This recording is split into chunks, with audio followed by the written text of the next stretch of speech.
Okay, so now let's see, where are we continuing? I think it's with bringing up our very active Vice President, Liz Giglio, from Barlow Buick. Thank you so much, Michelle. Okay, so I'm going to introduce our keynote speaker today, Charles Cunliffe. He's Supervising Engineer of T&M Associates. Charles has 11 years of experience in public works projects, providing municipal engineering and planning services to numerous municipalities throughout New Jersey. As a licensed professional engineer, professional planner, and certified municipal engineer in New Jersey, Mr. Cunliffe holds current professional appointments in Monmouth and Ocean counties. We welcome Charles to discuss coastal resiliency and the implications of the new DEP rulings. Charles?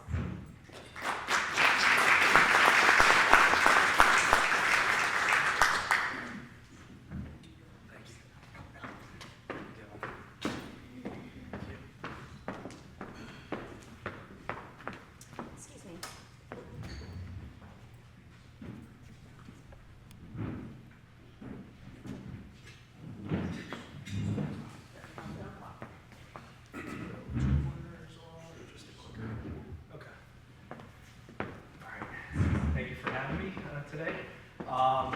Today we're going to be talking about the current rulemaking coming out of the state resilient environments and landscapes, commonly known as REAL, as well as give you a brief summary of what's going on at the state level with the update to the state development and redevelopment plan.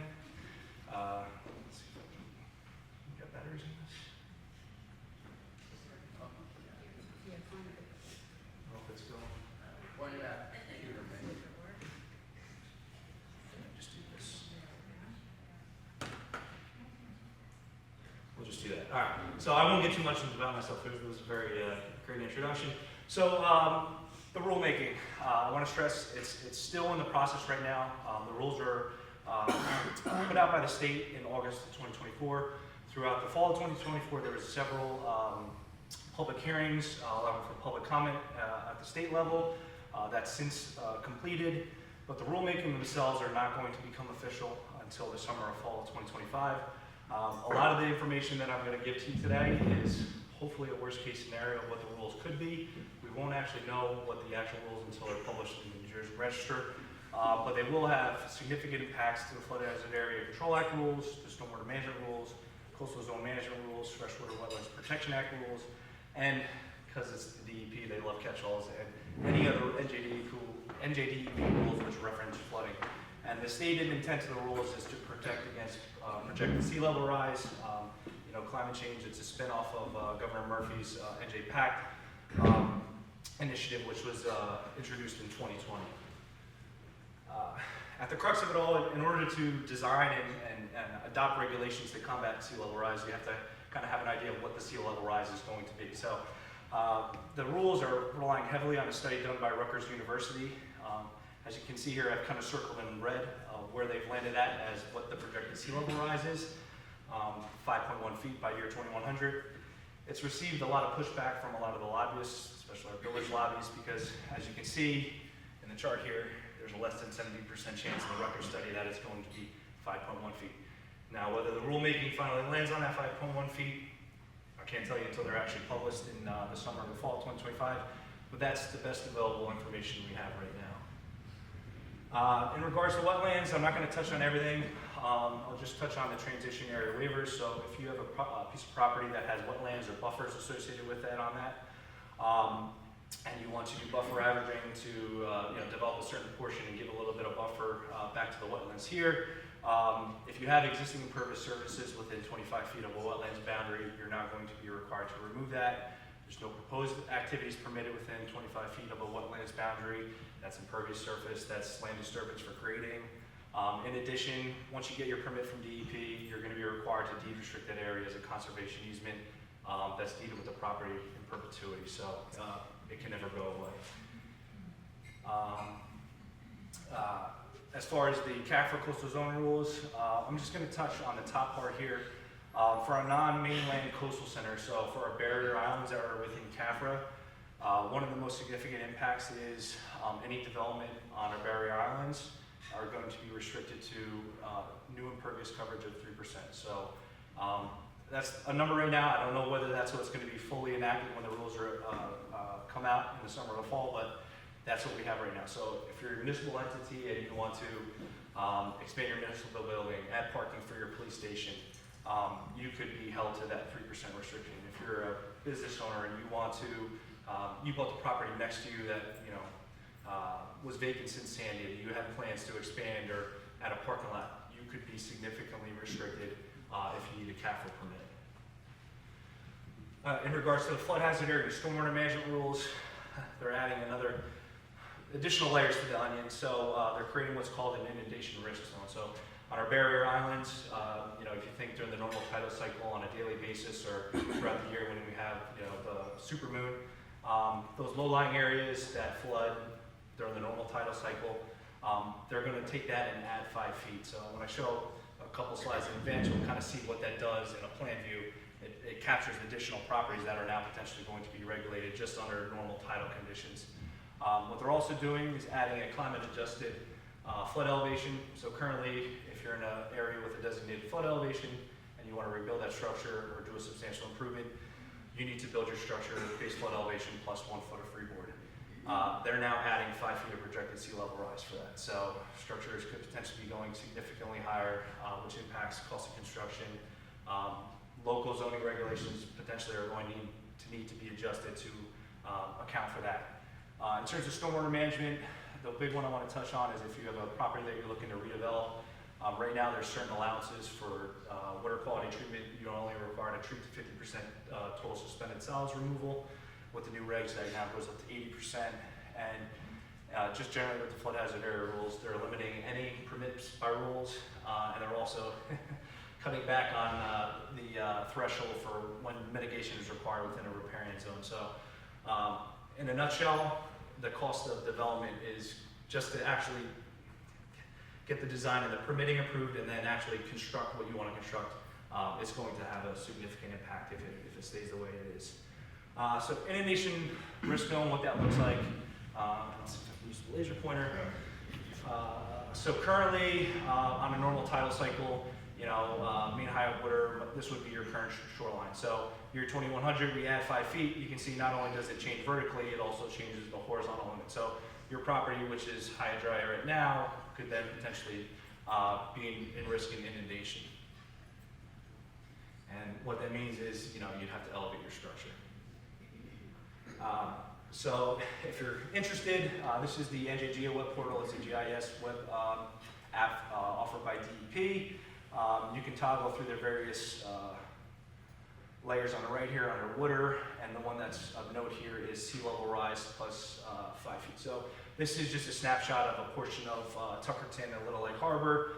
As I said, on a lagoon street like this, you might only have inundation during the tidal cycle, on your low points of the road where there's an inlet.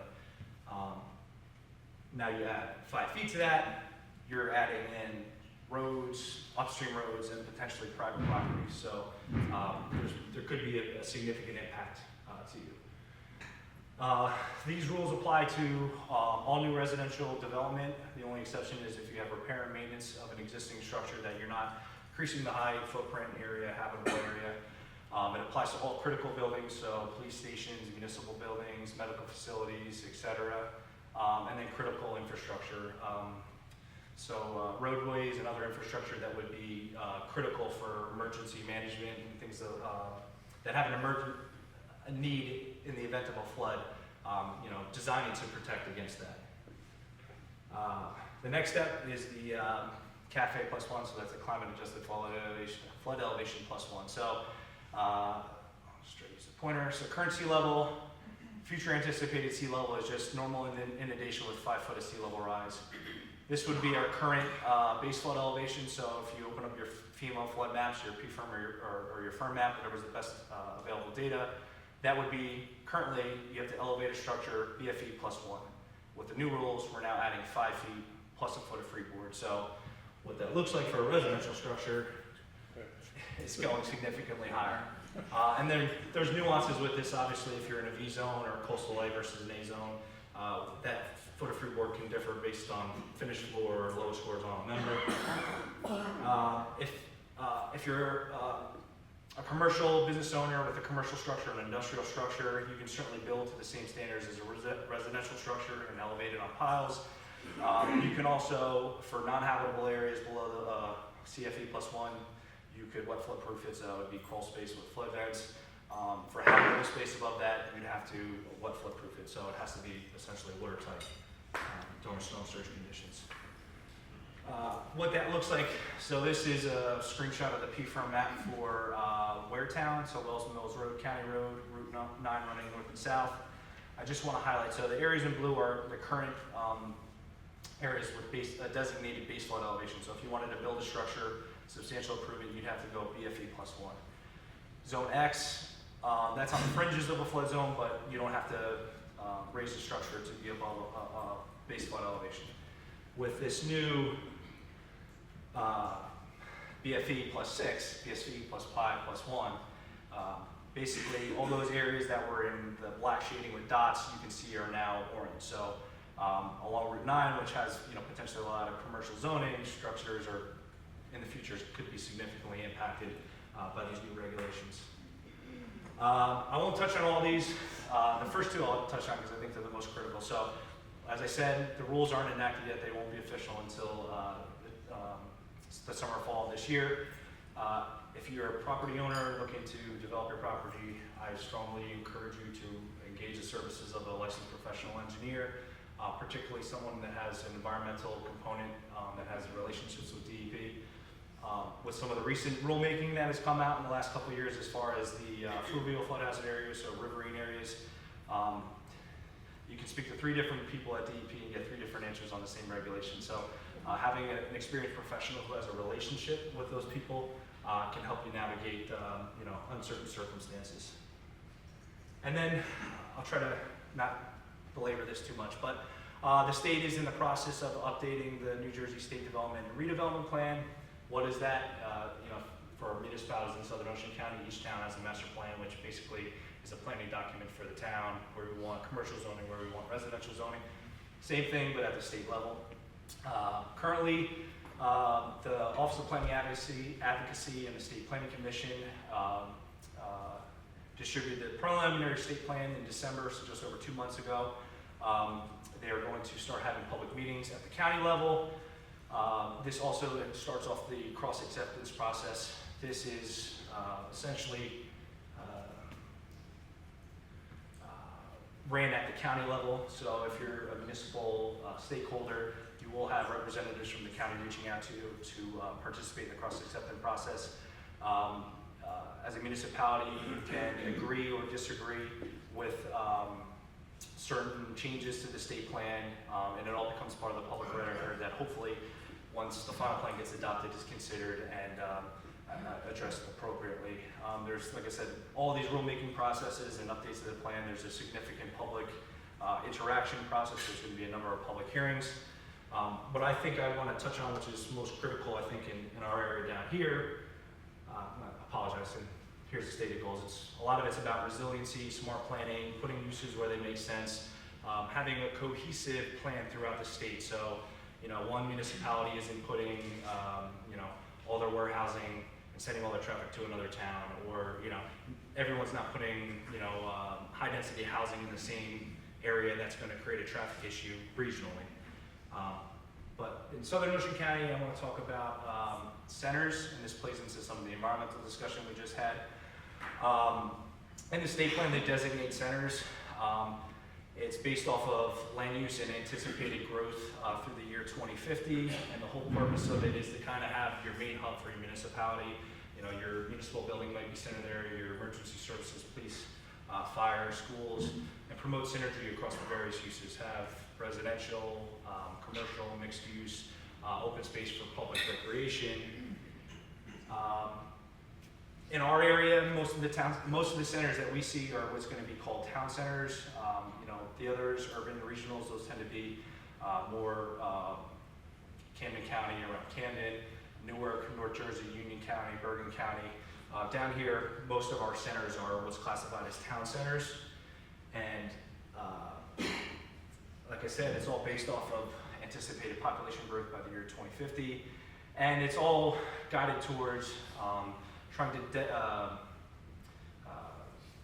both highlight for property owners that live within these town centers plans at the state level to upgrade infrastructure, to help guide policy decision, to help guide designation of money for infrastructure projects, to help facilitate the development of these town centers. And like I said, it's critical for coordinating infrastructure and managing growth. What's happening right now is, this is just going back to GeoWeb. You can toggle on here the planning areas. This is our CAFR and coastal centers. This is just a screenshot showing portions of Little Lake Harbor and the borough of Tuckerton. You can see the CAFR centers very closely follow the town centers for those municipalities, and the limits very closely match. So right now, if you want to develop in the town center and you need a CAFR permit, there's certain exceptions as far as impervious coverage. Might be 60, 70% for development within a town center. Through the state planning process, they're looking at modifying, with input from DP, the limits of these town centers. And I apologize, I have some folks here from Little Lake Harbor. I'm going to show a screenshot that's, it's not finalized, so they'll take this as something that's permanent. But those areas that are being designated as town centers are now being significantly reduced to these small areas. And what they're also doing is now changing a lot of the areas that were once town centers to be environmentally sensitive areas. So now if you're not in these, if you were previously in the town center and you're no longer in a town center, you're now in an environmentally sensitive area, you no longer get that credit of 70% impervious coverage. So if you're a private property owner or residential commercial, it can have a significant impact of what you can build on that property. As your allowable impervious coverage shrinks, the only way to kind of make that up and still get the same amount of development is you'd have to go vertically, which becomes challenging because a lot of municipalities have limitations on building kind of individual stories. So long story short, I just want to, like I said, the rules are looming. They're not finalized yet. If you are a private property owner, business owner, and you have plans to construct something, or you're in the process of going through the DEP permitting, I strongly encourage you to lean on your environmental and engineering professionals to expedite as much as they can, because once the rules become effective, it could have a significant impact of what you're able to do. So I don't know that we need to do a Q&A. I have my contact information there. If anyone would like to reach out to me afterwards, my contact information is there, and I thank you for having me.